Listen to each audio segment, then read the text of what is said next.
আপনার মাকে এই তিনটি কথা কখনো বলবেন না, নয়তো আপনাকে সারা জীবন কাঁদতে হবে। যদি আপনার মা আজও বেঁচে থাকেন তবে এই ভিডিওটি শেষ পর্যন্ত অবশ্যই দেখুন এবং কমেন্টে লিখুন আলহামদুলিল্লাহ। প্রথমত, মাকে বলা আপনি কিছু জানেন না। যখন মা কোনো পরামর্শ দেন তখন তাকে এটা বলবেন না যে আপনি কিছু জানেন না। মনে রাখবেন, যখন আপনি কথা বলতেও জানতেন না তখন তিনিই আপনাকে কথা বলা শিখিয়েছেন।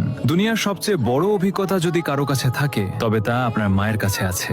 দ্বিতীয়ত, মাকে কখনো বলবেন না আপনি আমার জন্য কি করেছেন। যদি কখনো আপনার মনে হয় যে মা আপনার জন্য কিছুই করেননি, তবে সেই রাতগুলোকে মনে করুন যখন আপনি অসুস্থ ছিলেন আর মা সারা রাত জেগে আপনার সেবা করেছেন। আপনার এক ফোঁটা চোখের জলে যদি কেউ সারা রাত না ঘুমিয়ে থাকে তবে তিনি কেবল মাই হন। তৃতীয়ত, আমাকে একা ছেড়ে দিন।